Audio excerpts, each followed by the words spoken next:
Magandang araw po sa ating lahat at morning devotion po. Nandito po ako sa park ngayon. Ayan. Hanap ako ng magandang park dito sa Shingmon Valley Park. Ito po ay part ng Chunwan din. So, to God be the glory. One of my favorite place. I give you glory, glory. Alam niyo guys, ang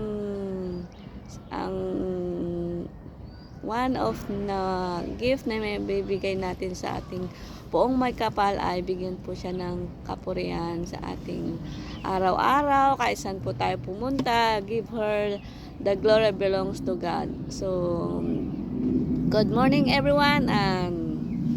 Malamig na araw. Ngayon ay January 12, 2025.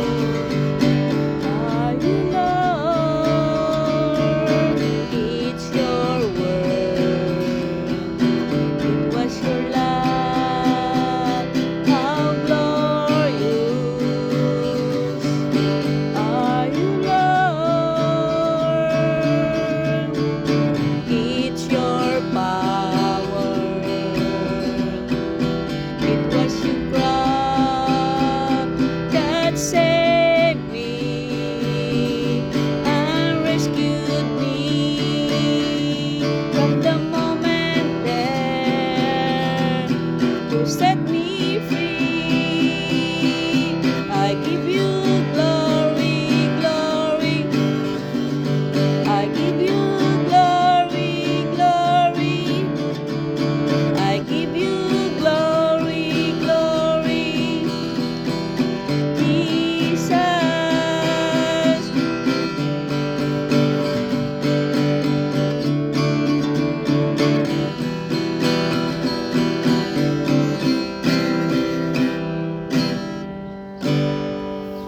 Magandang umaga po ulit at bago po ang lahat, Lord, salamat po sa araw na to, salamat po sa buhay, salamat po sa pribilehiyo na binigay mo sa akin, salamat po sa aking munting channel at YouTube na may ito'y gamitin mo for your God's glory alone, Lord. Thank you, Lord, sa aking mga employer, sa aking mga magulang, kapatid, kamag-anak sa Pilipinas at sa mga manonood, Lord, naway pagpalain mo po sila sa kanilang mga buhay po. In Jesus' name I pray. Amen. Ayan. Ang topic ko for today is ay ang mababasa po dito sa umpisahan ko po to ang Ebanghelyo ayon kay Juan. Ito po ang gagawin ko pong pinaka-series. Ang unang yugto po ko ay ang panimula. Sa ikaapat na ebanghelyo ay nagpapaliwanag na ang hiwaga ng pagkakatotoo ni Jesus Christ. Bagaman kagaya ng ibang mga tao, gayon may kakaiba siya sa kanila. At nakakahigit siya sa kadakilaan. Saan nagmula ang kaibang ito? Ito ay pinahayag ng ikaapat na ebanghelyo na tayo'y dinala ni Juan sa likuran ng mga tanawin ng ministeryo ni Jesus sa lupa upang makita natin ang walang hanggang pinagmulan at banal ng likas na tao. Ito ay higit pa kaysa tao. Siya ay kasama na ng Diyos mula pa ng simula, kasama pa ng paglikhain ng sanlibutan. Ang pinagmulan ng likas na moral, espiritual, buhay, liwanag ng tao, kaya't nang siya ay maging tao, kanyang ipinakilala ang walang hanggang Diyos na walang sinumang nakakikita kailanman. Ito po ay mababasa sa 1 chapter 1 verse 14 to 18. Gaya ng ibang simula, ang ebanghelyong nagtatalas si Juan ng mga tunay na pagyayari, subalit higit pa roon ang kanyang ginagawa sa pamamagitan ng pagbibigay ng kahulugan sa mga pangyayari. Gumagamit siya ng mga sagisag mula sa pangkaraniwang karanasan gaya ng tinapay, tubig, ilaw, buhay, pastol, pintuan at pagkakasalungatang mga larawan mula na inaakala ng mga tao ng panahong iyon. Gaya ng liwanag, kadiliman, katotohanan at kabulaanan. Pag-ibig, puot at upang kahulugan ni Kristo ay maging malinaw at madaling unawain. Ang mga pangunahing bahagi, isang kahangahangang panimula sa salita, verse 1 to 1:18, itinanyag ni Kristo bilang sentros ng pananampalataya. Ito'y mababasa sa John 1:19 to 4 to 54. Inilalarawan ang kanyang pakikipagtunggali sa mga di sumasampalataya. Kabanata 5 verse 12, ang kanyang pakikisalamuha sa mga pananampalatayang kabanata sa ang kanyang kamatayan muling pagkabuhay ay mabasa naman dito sa 18 verse 20 pagtatapos ng kabanata sa 21.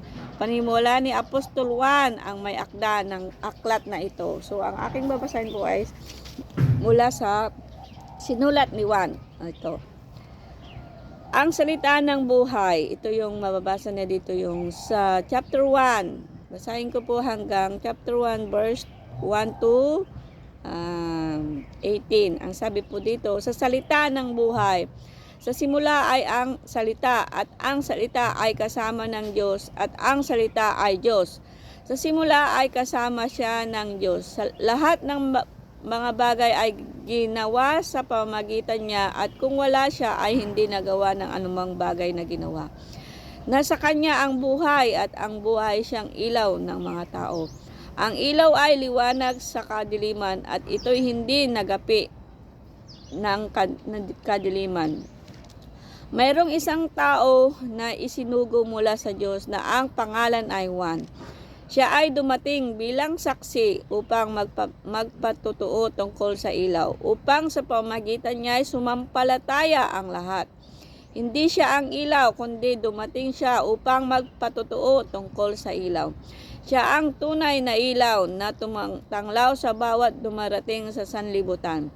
Siya ay ang nasa sanlibutan at ang sanlibutan ay ginawa sa pamamagitan niya. Gayunmay hindi siya nakilala ng sanlibutan. Siya ay naparito sa kanyang sariling tahanan at siya ay hindi tinanggap ng kanyang sariling bayan. Subalit, ang lahat ng tumanggap sa kanya ay sumampalataya sa kanyang pangalan ay kanyang pinagkalooban sila ng karapatang maging anak ng Diyos, na ipinanganak na hindi sa dugo o sa kalooban ng laman o sa kalooban ng tao kundi ng Diyos. At naging tao ang salita at tumahang kasama namin at nakita namin ang kanyang kaluluhatian gaya ng sa tanging anak ng Ama, puspos ng biyaya at katotohanan. Nagpatutuo si Juan tungkol sa kanya at sumigaw, siya yung aking sinasabi, ang dumarating na kasunod ko ay naging una sa akin, sapagkat siya'y nauna sa akin, at mula sa kanyang kapuspusan ay tumanggap tayong lahat. Biyaya niya, sinundan pa ng ibang biyaya, sapagkat ibinigay sa pamamagitan ni Moses ang kautusan, ang biyaya at ang katotohanan ay dumating sa pamamagitan ni Jesucristo. Walang sinumang nakakita kailanman sa Diyos, at ang Diyos sa tanging anak ang nasa kandungan ng Ama ang nagpakilala sa Kanya. So, kita nyo guys, sa simula ay simula. Kaya ang sa simula ay ang salita, at ang salita ay kasama ng Diyos, at ang salita ay Diyos. O, di po ba kailangan po natin, tayo po yung mga tinawag ng Panginoon. Tayo po yung talagang magparating sa mga hindi pa na nakakaalam kung ano po yung kahalagaan ng alam niyo po, sa simula pa lang ay ang salita. So ang pagpapahayag po ng salita ng Diyos ay ang Diyos, at ang salita ay kasama na ng Diyos, at ang salita ay Diyos. Sa simula ay kasama na siya ng Diyos sa lahat ng bagay ng ginawa, sa pamagitan kung siya ay hindi nagawa sa anumang bagay na ginagawa ko. Di ba? wala po tayo dito sa mundo kung wala po siya. Nasa kanya na ang buhay na isang ilaw ng tayo. So kikita nyo, kung ang buhay po natin ay nasa Panginoon, ang buhay po natin is malinaw. Kahit may mga pagsubok natin, alam natin yung solusyon. Nasa kanya ang buhay at ang buhay ay siyang mga ilaw at ang ilaw ay lumiliwanag sa kadiliman. So kita nyo, yung lumiliwanag sa kadiliman, yung ating mga past na mga experience, yun po. Ang tawag po sa kadiliman is yung mga kasalanan. Yun po yung ano niya, yung interpreted mo pa natin kung kadiliman, yung kung ikaw kapatid is mahilig ka pa rin sa makamunduhan, yung lait dito, lait doon, yung sakim dito, sakim doon. Yun, nakita niyo po sa Bible, dalawa lang po lagi niyan, the good and the bad. Dalawa po lagi yan. Kaya piliin po natin maging makatotoo na lang po, kasi alam mo po, sabi po dito, ang ilaw ay lumiliwanag sa kadiliman at ito'y hindi nagapi ng kadiliman. Kita nyo, hindi po magwawagi ang kadiliman. Nasusulat po yan. So magdadanas lang po ng mga kapigatian. So dapat po tayo na tinawag ng Panginoon, o tayo po yung mga nagsisimula, alam niyo po, magbasa po tayo ng Bible, guys, kasi ito po yung ating tanglaw sa ating pamumuhay. Ito po yung pinaka-the best. Dati po hindi po ako marunong magbasa, hindi rin po ako matyaga, but kung tinawag ka na pala ng Panginoon, alam niyo, kahit puyat ka, kahit walang tulog, ito, inuuna ko pa rin po, kasi ito po yung katotohanan. Sabi nga po, kung alam mo na yung tama at hindi mo ginawa is asin. Yun po yan. Yun po ang katotohanan. So, ito ko, mayroon isang tao na sinugo mula sa pangalan ng Juan. So, kung sa generation natin, kung ikaw ay pastor, preacher, or kagaya kong evangelist, masasabi kong evangelist kasi yung nagpapahayag kung saan-saan, kasi yun yung tinatawag na nagpapayag ng kahit saan. Ako po talaga is flexible.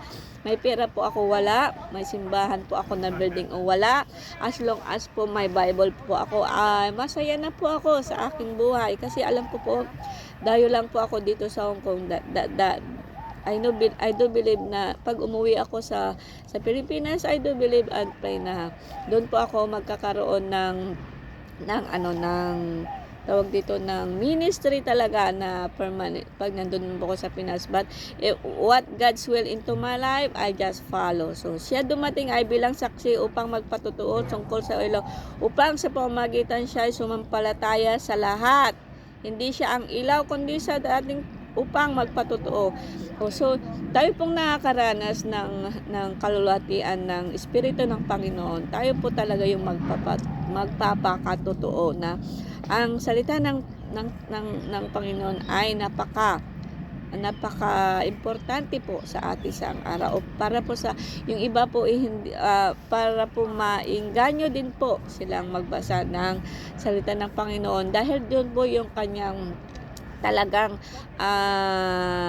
commandment sa atin, ipahayag na ang Hesukristo ang nabuhay para sa atin. Siya po ay namatay. For God so loved the world, He gave us the only begotten Son, who believes in Him have eternal life. So ang mga nananampalataya lamang po ang magkakaroon ng buhay na walang hanggan. Siya noon ng sanlibutan at sanlibutan ay sa pamagitan niya ganman hindi nakilala ng sanlibutan. Ganun po talaga, sa una po talaga, hindi po tayo talaga marirecognize. Kahit sa pagbaguhan ka po talaga, hindi ka po nila pagkakatiwalaan. But in God's perfect time, huwag po tayong huminto sa pag-share ng salita ng Panginoon. So, hanggang dito na lamang po, at walang sinumang nakakita sa Kanya, at sa pamagitan ng Hesus, walang sinumang nakita kailanman sa Diyos. Ang Diyos ang tanging anak na nasa kandungan ng Ama at nagpakikilala. So hanggang dito na lamang po, at sana'y po magbasa din po kayo. Itutuloy ko na lang po ito, gagawin ko siyang by series para po continuous. Inumpisahan ko po ngayon ay ang salita ng buhay. Ito ay mabasa po sa John 1 chapter 1 to verse 18 po. So have a nice day and enjoy your holiday, guys. Bye bye.